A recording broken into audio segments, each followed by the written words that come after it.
इस मूवी के शुरू में हमें यह बताया जाता है कि कई साल पहले जब हमारी यूनिवर्स को बनाई गई थी तो उस समय 4 ऐसे देवता थे जिनके पास उस समय बहुत ज्यादा पावर थी और उन्होंने हैवान को खतरनाक से खतरनाक दुश्मनों से बचा कर रखा था। लेकिन उसे यह भी अंदाजा नहीं था डीमंस का किंग जिसका नाम वुकोंग था उन्हें चैलेंज करेगा। फ्री फायर लवर्स आप पहचान गए होंगे कि ये कौन है। इसके बावजूद भी वो मंकी के साथ बड़ी बहादुरी से लड़े, लेकिन अब क्यों उन डीमन का पावर का सामना कोई नहीं कर सकता था। उन लोगों के पास पावर ज्यादा कम थी, इसलिए डीमन किंग एक एक करके उन सारों को मारता है। इसके बाद बुद्धा को मजबूरन खुद वहाँ पर आना पड़ता है, जो बुद्धा डीमन को ऐसे करके मारता है और वो इसे एक खतरनाक सा जगह पर कैद कर देता है और उस जगह से बाहर आना भी नामुमकिन है। हादसे के कई साल बाद देखते हैं कि एक छोटा बच्चा और इसका नाम जो कि टीएन था और एक देवता इस बच्चे को पहाड़ का रास्ता दिखा रहा था। वो टीएन को उन पहाड़ों का रास्ता दिखा रहा है जिसमें कि वो मंकी किंग ट्रैप है। जब मैंने शुरू में डीमन कहा था तो वही एक मंकी किंग था और उसका नाम ही वुकोंग था। इसके बाद टीएन खुद ही वहाँ पर अकेले जाने का फैसला लेता है और जब वो एक मिस्टीरियस केव पर एंटर होता है तो वहाँ पर हर जगह पर अंधेरे छा जाता है और वो जैसे जैसे आगे बढ़ता है वैसे वैसे अंधेरा गहरा होता जाता है। लेकिन अचानक से टीएन का पैर स्लिप हो जाता है जिसके कारण वो बहुत बड़े हॉल में गिर जाता है। वहाँ पर उसे बुद्धा का एक बहुत बड़ा स्टैचू दिखाई मिलता है और वो थोड़ी देर बाद दिखता है कि उसके सामने वही मंकी किंग था जो कि इसी जगह पर वो मंकी किंग कैद है और ये मंकी किंग ही था। और यह हमें यह पता चलता है कि देवता ने 500 सालों से इस मंकी किंग को इसी माउंटेन के ऊपर ट्रैप कर रखा है और इतने लंबे सालों तक कैद होने के कारण मंकी का हरकत कुछ ठीक नहीं लग रहा था और वो थोड़ा थोड़ा करके पागल हो गया था। लेकिन वो इस बार भी इस ट्रैप से छुटकारा पाने के लिए इसे तोड़ने का कोशिश करता है, लेकिन इसका कोशिश नाकामयाब हो जाता है और वो सीधा जाके नीचे गिर जाता है और वहाँ पर लगे हुए हथियार मंकी किंग को बहुत बेरहमी से पीटता है। डीमन की तकलीफें देखकर यह बच्चा बाहर आता है और वो मंकी किंग से कहता है कि मैं तुम्हें आजाद करने के लिए आया हूँ,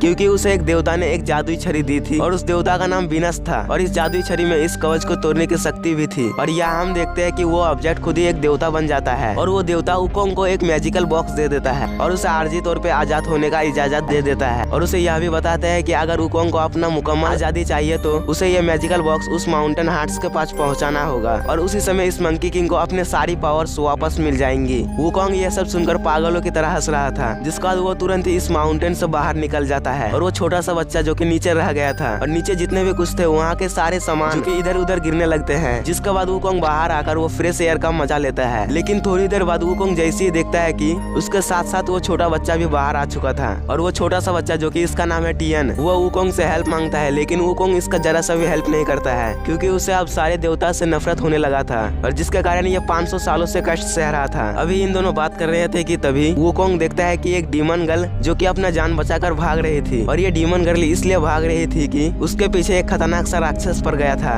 और ये राक्षस जैसे इस लड़की के ऊपर हमला करता है तो ये लड़की उड़ती हुई नीचे गिर जाता है। इस लड़की का नाम येन था और इसने किंग ऑफ क्रोल्स को बहुत ज्यादा नाराज किया था। तो डीमन गर्ल ने इस मॉन्स्टर से साफ साफ शादी करने से इनकार कर दिया था। अब इससे पहले ये मॉन्स्टर इस लड़की को मारता तभी खुशकिस्मती से वुकोंग आ जाता है और इस लड़की को बचा लेता है और वो फिर उसे बहुत ज्यादा फोर्स के साथ उसे नीचे फेंक देता है। लेकिन क्रोल मॉन्स्टर जल्द ही इस अटैक को काबू कर लेता है और वो मंकी किंग पर अटैक करने लग जाता है। लेकिन वुकोंग इस क्रोल मॉन्स्टर का अटैक से बचने लग जाता है और वो इसका वेपन को भी आसानी से संभाल लेता था। लेकिन आखिरकार ये मॉन्स्टर इस मंकी किंग को हिट करने में कामयाब हो जाता है, जिसके कारण मंकी किंग दूर जाके गिर जाता है। अब मॉन्स्टर जैसे ही इसके ऊपर आखिरी अटैक करने जाता है तो वो छोटा बच्चा येन आ जाता है। आपको लग रहा होगा कि ये छोटा बच्चा ने वुकोंग को बचाया है, लेकिन नहीं, जो कि ये डीमन गर्ल ने अपने फ्लूट से इस मॉन्स्टर का फेवरेट फ्लूट सुनाकर उसे रोक लेती है और वो वुकोंग वहाँ से उड़ जाता है और उस मॉन्स्टर को वेपन से ही उस मॉन्स्टर का गर्दन पर वार कर देता है, जिसके कारण वो मॉन्स्टर इस मंकी किंग के हाथों मारा जाता है। तभी वो डीमन गर्ल येन उस लड़की की जिंदगी बचाने के लिए इस मंकी का दिल से शुक्रिया अदा करता है और साथ ही वो मंकी किंग को यह भी बताता है कि उसकी फ्रेंड डीमन सिटी में कैद है और वो अपने फ्रेंड को बचाने के लिए इस मंकी किंग से हेल्प मांगती है। लेकिन वुकोंग किसी की जिंदगी बचाने में ज्यादा इंटरेस्ट नहीं रखता था। लेकिन तभी उसे यह पता चलता है कि माउंटेन ऑफ हार्ट्स का लोकेशन तो विनस देवता को ही पता है। जिसके बाद मंकी किंग को डीमन सिटी जाने के अलावा और कोई रास्ता नहीं मिलता है। लेकिन इस बार क्यों ये वुकोंग डीमन सिटी जाने के लिए राजी हो जाता है और कुछ ना कहे मंकी किंग डीमन सिटी चला जाता है, जो कि उस डीमन सिटी में बहुत ज्यादा मॉन्स्टर होता है, जो कि वो लोग ड्रैगन किंग का पूजा कर रहे होते हैं। वुकोंग को वहाँ का हालात देखकर बहुत ज्यादा गुस्सा आता है क्योंकि वहाँ के लोग इसका नाम को भी भूल चुके थे। जिसके बाद वो सेलिब्रेशन को रोकने के लिए म्यूजिक को बंद करता है, लेकिन सभी डीमन बहुत ज्यादा गुस्सा हो जाता है और सारे के सारे मॉन्स्टर वुकोंग की तरफ आगे बढ़ता है। इसके बाद वो उसे अपना पहचान जाहिर करने के लिए बोलता है और जब सारे मॉन्स्टर को पता चल जाता है कि ये मंकी किंग है तो वो लोग इस पे हंसना शुरू कर देते हैं क्योंकि वो माउंटेन केव पे कैद होने के कारण वो अपना बहुत सारा पावर को खो चुका था। इससे वो बहुत ज्यादा कमजोर होने पर वो सारे के सारे मॉन्स्टर और भी उसका मजाक उड़ाते हैं। यह सब देखकर मंकी किंग को बहुत ज्यादा गुस्सा आ जाता है और वो एक डीमन को इतना ज्यादा जोर से पंच मारता है कि वो दूर जाकर नीचे गिर जाता है और जिसके बाद मंकी किंग बाकी के भी डीमंस को मारने लग जाता है और मंकी किंग इन लोगों को ऐसे करके मार रहा था कि जैसे कि ये कोई खिलौना हो, और ये इन लोगों को हराने में कामयाब हो जाता है। इस महल में एक पिलर होता है और इस पिलर की सहायता से जो कि पूरी की पूरी महल खड़ी थी, और ये पिलर नहीं था बल्कि ये मंकी किंग का हथियार था। लेकिन उन राक्षसों ने मंकी किंग का वेपन को एक पिलर के रूप में इस्तेमाल किया था। यह सब देखकर मंकी बहुत ज्यादा शौक हो जाता है, जिसके बाद वो जल्दी से उस सीलिंग के ऊपर जंप करता है और वो इस बिल्डिंग के टॉप पर आ पहुंचता है। और वो जैसे अपना वेपन को वहाँ से लेने ही वाला होता है कि